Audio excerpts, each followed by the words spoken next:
नाग धुन बजाओ, अफ्रीकन स्टाइल में नाचे के बा।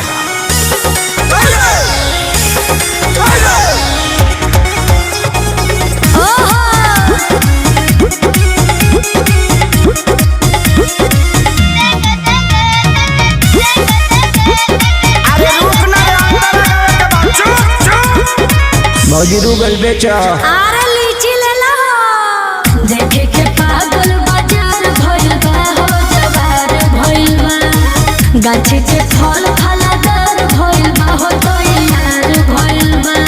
हर ले लो हो पैसा